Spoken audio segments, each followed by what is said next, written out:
Are you sure that you want to do this? You know, the thing is this, Mr. Garza, you're going to pay for it one way or the other. That's what one way or another, I know I'm gonna have to pay for it. It could be this sound bad, but Problem is that trials gonna make this, it worse.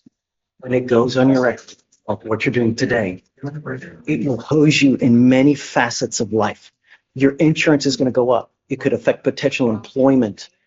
So DPS is going to hit you. It just, whereas with this route, if you're able to do the PTI route, you know, you can get some stuff waived, but at the end, if you complete it successfully, the case gets dismissed. Once you plead to this case, there's no turning around.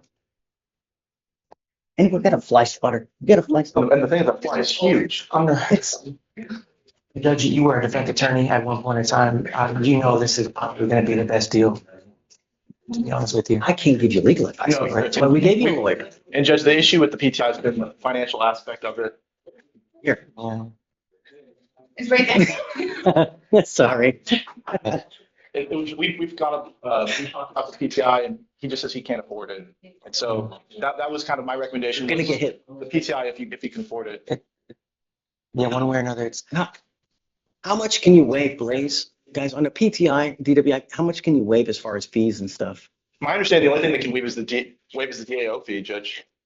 On PTI, I think you have to go, they have to get special permission. I would my guess would be through the vision sheet.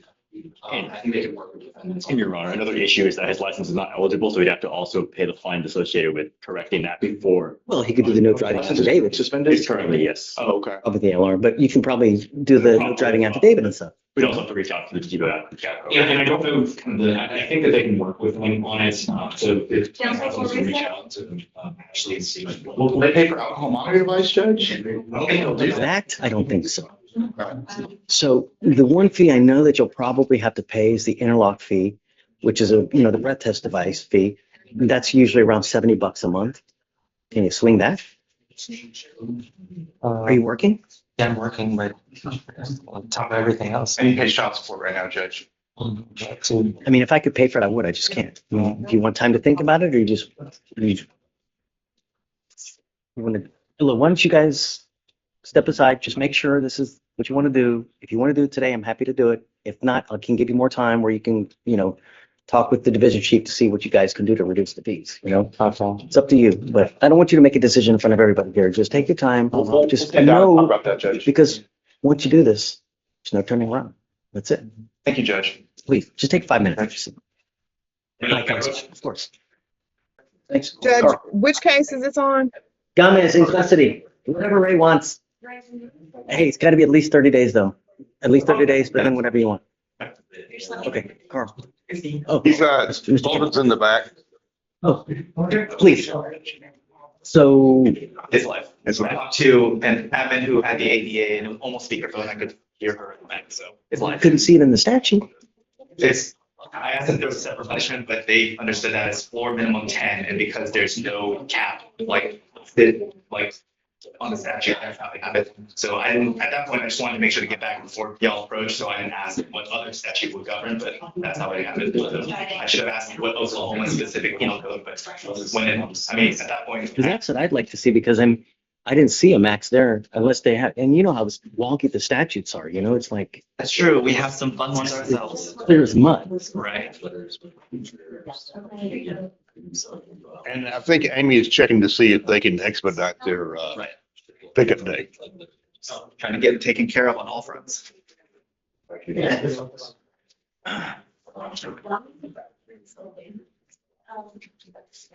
morning, Mr. Bolton. I wanted to bring you here because there's a lot of things that you need to understand what's going on. You're wanted out of another state, Oklahoma, specifically for first-degree robbery. Yes, sir. And there are certain times that I can give someone a bond, and then there are certain times that I cannot give someone a bond. Yes, sir. Typically, I can in almost all situations, except for number one, where someone signs what's called a pre-signed waiver. Let's say you get on probation in Oklahoma for a case, right? Yes, sir. One of the conditions that you sign, you say, I agree to waive extradition in the event I ever become a fugitive. So if you take off, you become a fugitive, you can't try to get a bond because you've already, in essence, waived by signing, by getting onto the probation. Yes, sir. The other instance is when there is a charge where it carries a term of life Yes, in sir. prison. This one's a first degree robbery, Your Honor, it has a minimum 10 years prison up to life in prison. So because the punishment range extends to life in prison is, it's state's contention that he is ineligible for bond. You have any? The response is the statute that you read has no ceiling. And it doesn't state, the Let's do statute this. doesn't state the ceiling's I don't life. want to do something wrong, so Sure. I'm not going to set a bond now. Do, any kind of research that you may. If you find something different, let me know. I'm all ears. If you find something contrary to that, I'm always willing to listen. And then if so, I will. The problem is in your cases, typically we give other jurisdictions 14 days to come get you. In this case, someone somewhere dropped the ball where they didn't give sheriff's office notice to call Oklahoma to say, hey man, come get him. So Oklahoma really never even knew to come get you, right? That's correct. Till Monday, third. So that the 14 days ran on the 3rd, with now it's the 5th. So that's why there was this little snafu where I was going to give you a bond today and I was ready to until they said that this now carries a term of life. So I can't. That's where we're at. So I'll have them do research to see if there's something different. If there is, then I'm all ears and we'll go from there. In the interim, we don't want you to just sit there and languish. So Mr. Kim is going to talk to Oklahoma to see how fast they can get here to come pick you up to take you back. You need to understand one more thing is that you were on bond for a case in here. You need to stay in contact with your lawyer here, because if you don't, and you get up to Oklahoma and for some reason the bond gets forfeited or revoked here, the situation you're in here, it's going to happen over there in Oklahoma. So you'll be back over there, but then Harris County is going to get a whole one here. So make sure you stay in contact with the lawyer so they know exactly what's going on at all times, so as to not something bad happen to your boss. Do you understand? I wanted to bring you here just to give you a heads up so you know. I mean, these are your cases. You need to know what's going on. It's only fair. So if you have any questions, I'll direct you to your lawyers here and they can answer anything that you may have. So Amy just said, talk to them, they can be here by the 17th, so we'll meet the deadline by the 18th. So they will be here the day before the next court setting here. Okay? They'll be here the 17th to come get you. Thank you, Judge. So just, I guess, whatever you can on your case there, because Right. it could impact. I don't know. Yeah. Okay. And 1 second, we need you, please. Obviously, he'll be right with you. It's kind of it. So I appointed you a lawyer initially. The lawyer came to reset the case, left. And I don't know if you spoke to him or not. I have Abel here. So you didn't? No, sir. Okay. We didn't talk. Okay. I tried to get you another one. I guess they're giving me a hard time about doing that. So I have you now here.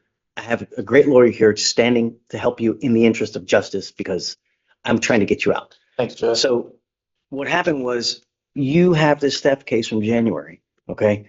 You were cited on it. You were to come here because they issued you a citation. You were supposed to come here. Apparently, maybe that never happened. I don't know. So that we issued a warrant for your arrest. Yes, sir. From what I understand, there was a burglary of a habitation that was charged that you were ended up charged with that ended up getting dismissed. And that was the reason why the magistrate did not give him an initial PR bond because of the Berg Hab case. I see now that that case was dismissed 2 days ago because of insufficient evidence. So we're basically holding him on a $100 bond that he's not able to make on a felony that was dismissed for insufficient evidence.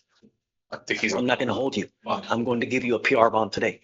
The only thing I am ordering you to do are 2 things. Don't go to Walmart. Okay, yes, sir. Okay? I don't want you going into any Walmart. I'm making that a condition of your bond. Sir. I'm giving you a PR bond now, but this is it. If I find that you're a danger to my public, you pick up any new cases, you violate these conditions, I'm going to yank that PR bond in a heartbeat. Yes, Do sir. you understand? Sir. I'm not asking much. Keep my streets safe. Yes, sir. Don't become a danger. That's when this happens. Gotcha, Judge. The other thing I'm going to do is I need you to stay in contact with the lawyer. So we're going to give you the contact information for the lawyer that you have now. Please try to get in contact with him. If for some reason you're not able to get in contact with him, come back, let us know, and we can take it further. Okay. So if technically speaking, you were supposed to get into contact with your lawyer within 24 hours of you being appointed a lawyer. We're going to give you his phone number. Please reach out to him. If you're not able to, just let us know and we'll take it in a further direction. That's just. If you have any questions, I have Abel here to help you. You can always ask him and he can answer any questions. He's capable. I trust him with everything that we do. Sir. So Yes, let's not talk here now because, I don't want you to talk in front of everybody. Yes, sir. You guys keep it. So, Who's the attorney? well, I don't want to say that. Okay. now. So, but do you mind? So regardless, probable cause has been found in your case now as it is. Sure. Okay. So would you mind filing conditions of no going back to Walmart, please? sir. I think probable cause has been found, right? Yes, it has been found. Okay. All right. So any questions you have, I'll jerk it to him for now. And then in the reset that we have, I'm going to circle the phone number so that you have the phone number for the lawyer that we have. Just please, when you're released, get in contact with them so you guys can get on the same page. You have to, I'm going to make you, so I want the next appearance required so that we know that they're on the same page. So your next setting, you have to be here, come back so we're on the same page. After that, I'll waive your appearance. Yes, sir, Judge. Yes, sir, Judge. Thank you, Judge. Mr. Randall, please, be safe, man. Yes, sir. Mr. Randall,